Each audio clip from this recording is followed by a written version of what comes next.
Welcome to future vision study centre Salem. UGTRB history யூனிட்டில் 8 தான் நம்ம பார்த்துட்ருக்கோம். 8 அமெரிக்க ஐக்கிய நாடுகளின் வரலாறுல இது வரைக்கும் நிறைய டாப்பிக்கை பற்றி பார்த்துருக்கோம். இப்போ நாம் பார்க்கக்கூடிய கடைசி டாப்பிக்கான பனிப்போர்களின் முடிவு, அதாவது கெடுபிடி போரின் முடிவு பற்றி தான் இந்த வீடியோவில் நாம் பார்க்க போகிறோம். பனிப்போர்கள், பனிப்போர் அல்லது கெடுபிடி போர் அப்படின்னு சொல்லுவாங்க. இதுக்கு நிறைய பெயர் இருக்கு, சரிங்களா? பனிப்போர், கெடுபிடி போர், வல்லான் மறைவு அப்படின்னு இதை அழைப்பாங்க. அது மட்டும் இல்ல, கருத்துக்களின் போர் அப்படின்னா பிரச்சார போர் அப்படின்னு சொல்லுவாங்க. அரசியல் திறமான போர் அப்படின்னு சொல்லுவாங்க. போரற்ற அமைதியற்ற நிலை, போரும் இல்லை அமைதியும் இல்லை அப்படின்னு சொல்லுவாங்க. இதெல்லாம் பனிப்போர் அல்லது கெடுபிடி போர் என அழைக்கப்படும். அதாவது அது ஆயுதம் தாங்கி இல்லாம அந்தந்த நாட்டுடைய செயல்களால் விளையக்கூடிய எதிர்வினையினால நடக்கக்கூடிய முறைக்கு இந்த மாதிரி சொல்லுவாங்க, ஓகேங்களா? இந்த பனிப்போர் முடியறது 1991 யுஎஸ்எஸ்ஆர் சிதைவோட இது நிறைவு பெறும், ஓகேங்களா? சரி, இந்த பனிப்போர், இந்த கெடுபிடி போர், இந்த வார்த்தைகளை முதல்ல பயன்படுத்தியவர் யாரு, உருவாக்கியவர்கள் யாரு, இதை பத்தி கொஞ்சம் பார்த்துக்கலாம், ஓகேங்களா? இந்த வார்த்தையை உருவாக்கிய ஒரு ஆங்கில எழுத்தாளர், அவர் பேர் ஜார்ஜ் ஆர்வெல் அப்படிங்கிறவர் தான் இந்த வார்த்தையை உருவாக்கியவர், சரிங்களா? சரி, இந்த வார்த்தையை முதலில் பயன்படுத்தியவர் யாரு அப்படின்னா பெர்னார்ட் பரூச் அப்படிங்கிறார். எங்க பயன்படுத்தினார் அப்படின்னா ஏப்ரல் 16, 1947 தென் கரோலினாவோட சட்டசபையில ஆற்றிய உரையில அவர் பயன்படுத்தினார். 1947 ஏப்ரல் 16 பெர்னார்ட் பரூச் இந்த வார்த்தையை முதல்ல பயன்படுத்தினார். இந்த வார்த்தையை உருவாக்கியவர் ஆங்கில எழுத்தாளரான ஜார்ஜ் ஆர்வெல் அப்படிங்கிறவர், ஓகேங்களா? சரி, இந்த கெடுபிடி போர் என்ற சொல்லை பிரபலப்படுத்தியவர் யாரு அப்படின்னு பார்க்கலாம். Walter Lipmann.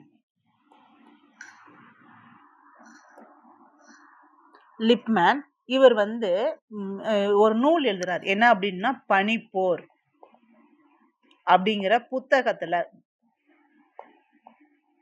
புத்தகத்தில் இதை அதிகமா எழுதி பிரபலப்படுத்துவார். அதாவது உருவாகுனதும் ஒரு புத்தகத்தின் மூலமாக, அதாவது அது பிரபலமானதும் ஒரு புத்தகத்தின் மூலமாக, இடையில இதை பயன்படுத்தியவர்கள் இருக்காங்க, ஓகேங்களா? இதுதான் பனிப்போர் அப்படிங்கிறத கொண்டு வந்தாங்க உருவாக்கியவர்கள், ஓகேங்களா? சரிங்களா? இந்த பனிப்போர்னா என்ன, அது என்னென்ன நாடுகள் கலந்துட்டாங்க, அது முன்னையே ஆல்ரெடி பார்த்துருக்கோம். மறுபடியும் இந்த பனிப்போருடைய முடிவில் என்னென்ன நடக்குது அப்படிங்கிறத பார்க்கலாம். அமெரிக்கா மற்றும் சோவியத் யூனியனின் இராணுவ மற்றும் பொருளாதார பிரச்சனைகள், ஓகேங்களா, தான் இந்த பனிப்போருடைய இதாக இருந்தது. சோவியத் யூனியனுடைய நிலை எப்படி இருந்துச்சுன்னு பார்க்கலாம். சோவியத் யூனியன் தனது மொத்த உள்நாட்டு உற்பத்தியில் GNP 25% வரை இராணுவத்திற்கு செலவிட்டது. எவ்வளவு? 25% இராணுவத்திற்கு பயன்படுத்தது. அதாவது கால் பகுதி, 4 பங்கு. இது நுகர்வோர் பொருட்கள் மற்றும் பிற உள்நாட்டு முதலீடுகளின் இழப்பில் நடந்தது. இராணுவ செலவினங்கள் மற்றும் பனிப்போர் பொறுப்புகள் சோவியத் அமைப்பில் ஆழமான கட்டமைப்பு சிக்கல்களை ஏற்படுத்தினார்கள். இந்த பனிப்போர் சோவியத் ஆயுதப்படைகள், ஆயுதங்களின் எண்ணிக்கை, துப்பாக்கிகளின் எண்ணிக்கை மற்றும் இராணுவ தொழில்துறை தளங்களின் அளவு ஆகியவற்றின் அடிப்படையில் உலகின் மிக பெரியதாக இருந்தது சோவியத்துடையது. அதனால தான் யுஎஸ்ஏவே இதை பார்த்து பயப்பட்டது, ஓகேங்களா? அதனுடைய இராணுவ கட்டமைப்பு மிக பெரியதாக இருந்தது. இருப்பினும் இந்த அளவு நன்மைகள் சோவியத் யூனியனின் மேற்குழுவிற்கு பின்னால் பின்தங்கியிருந்த சில முக்கிய துறைகளை மறைத்தன. உதாரணமாக, சோவியத் T-72 டாங்கிகள் அமெரிக்காவினுடைய M1 ஆப்ராம்ஸ் டாங்கிகளை விட செயல்திறனில் பின்தங்கி இருந்தன. அதாவது இராணுவ வளர்ச்சியெல்லாம் அதிகமாக இருக்கும், ஆனால் செயல்திறன்களை அமெரிக்காவை தான் முன்னணியில் இருந்தது.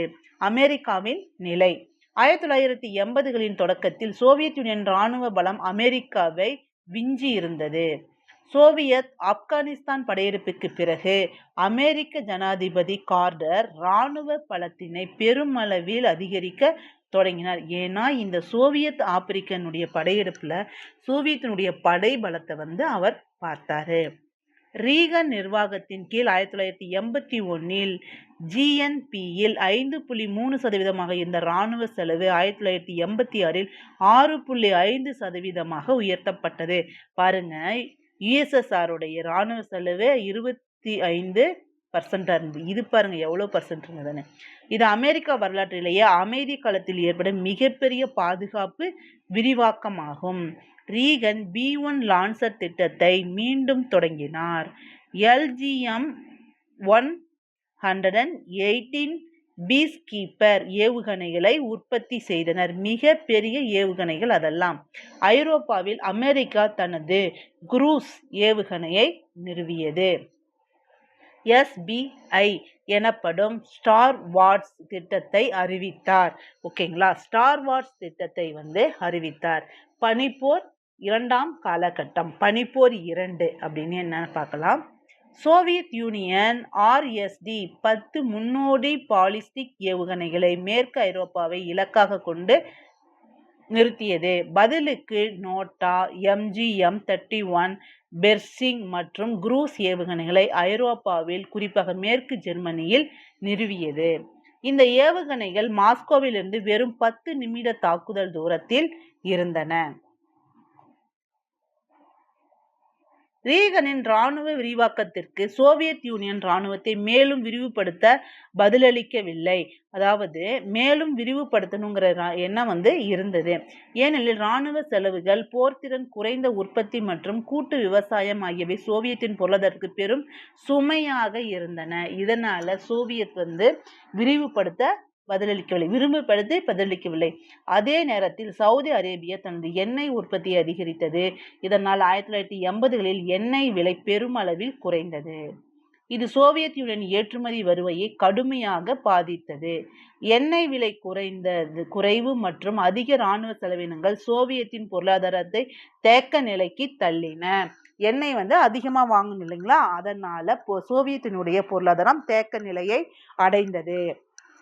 முக்கிய நிகழ்வுகள் இந்த காலகட்டங்கள்ல 1983 கொரியான் ஏர்லைன்ஸ் விமானம் 007 கூட்டு வீழ்த்தப்பட்டது. செப்டம்பர் 1, 1983 அன்று சோவியத் யூனியன் ஒரு கொரிய விமானத்தை சுட்டு வீழ்த்தியது. இதில் இருந்த 269 பேரும் கொல்லப்பட்டனர். சோவியத் யூனியன் இது ஒரு அமெரிக்க உளவு விமானம் என்று கூறியது. இந்த விமானம் சுட்டு தாக்கப்பட்டதுக்கு அமெரிக்கா கடும் எதிர்ப்பு தெரிவித்தது. பாருங்க, 1983 சோவியத் அணுசக்தி தவறான எச்சரிக்கை சம்பவம்.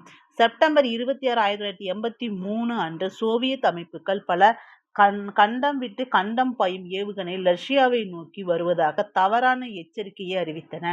அதிகாரிகள் ஸ்டானிஸ்லாவ் பெட்ரோவ் இது ஒரு தவறான எச்சரிக்கை என சரியாக யூகித்து உலகை ஒரு அணுசக்தி போரில் இருந்து காப்பாற்றினார்கள். இதற்கு முக்கிய காரணமான தலைவர்கள் ஸ்டானிஸ்லாவ் மற்றும் பெட்ரோவ், இவங்க 2 பேர் தான். ஓகேங்களா. ஏபில் ஆர்ச்சர் 83 பயிற்சி அப்படின்னா என்னன்னு பார்க்கலாம்.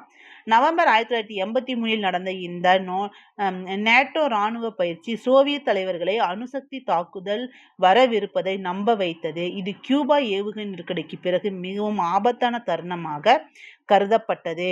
அதாவது அமெரிக்கா போன்ற எதிர்த்தரப்பு நாடுகள் தாக்க வரும் என்ற அச்சம் சோவியத் யூனியனுக்கு அதிகமா இருந்தது. சோவியத் யூனியனின் வெளிநாட்டு தலையீடுகள்.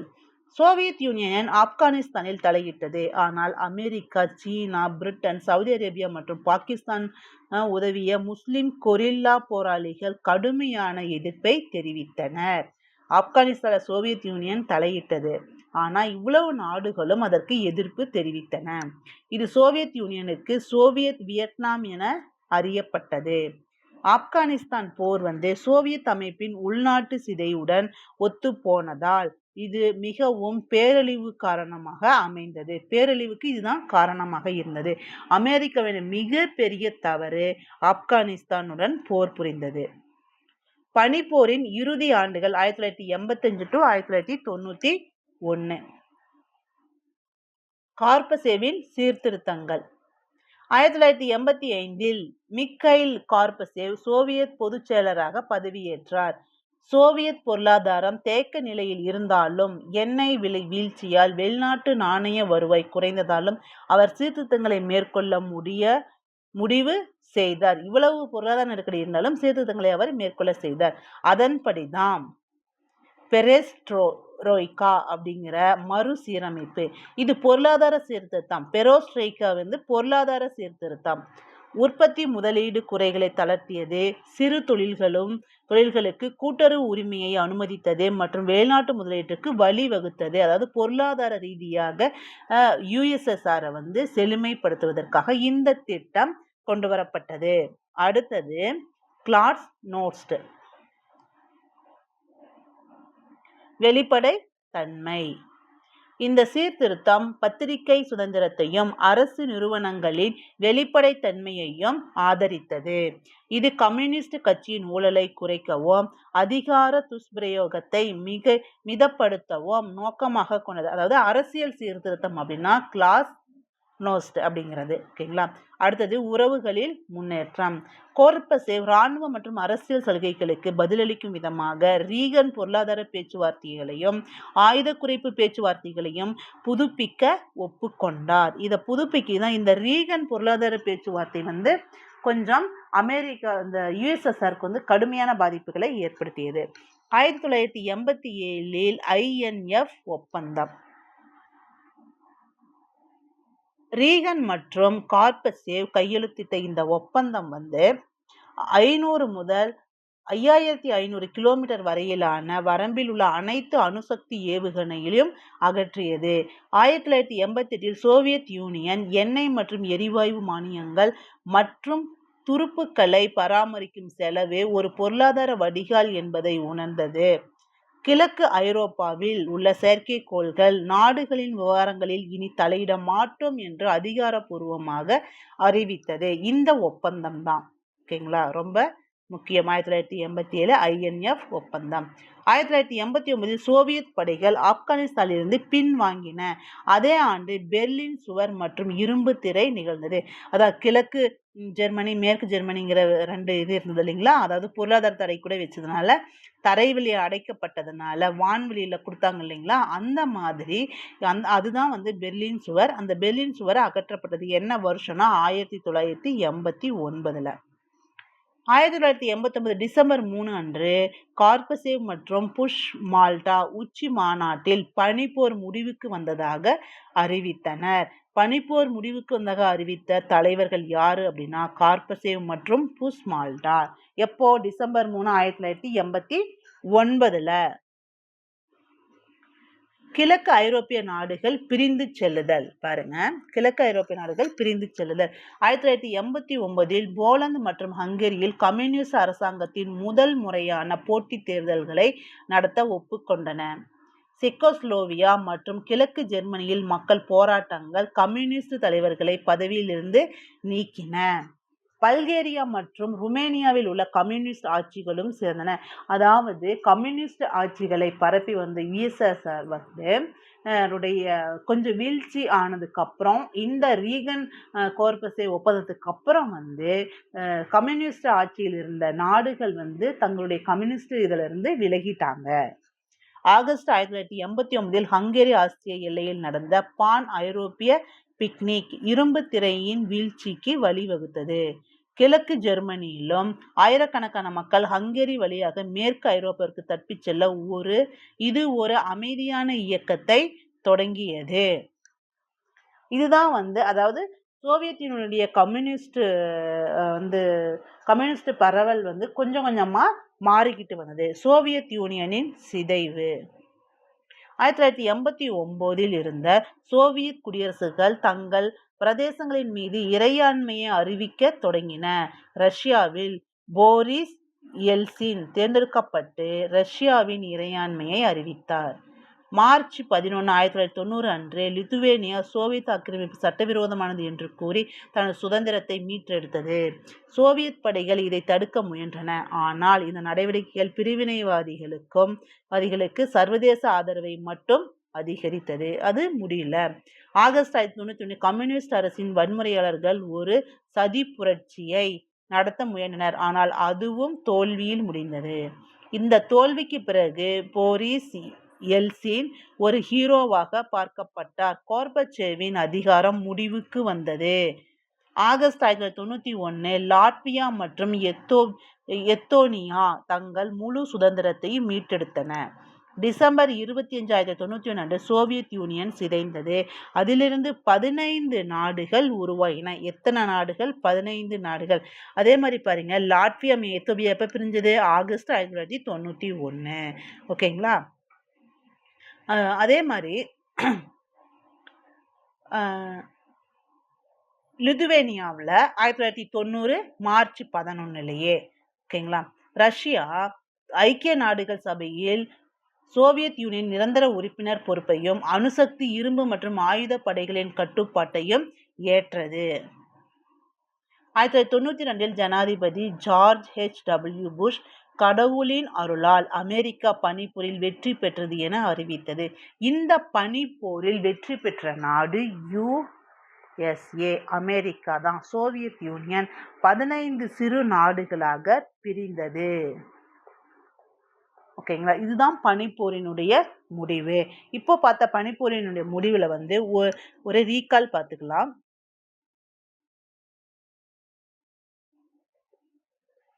பனிப்போர். ஓகேங்களா?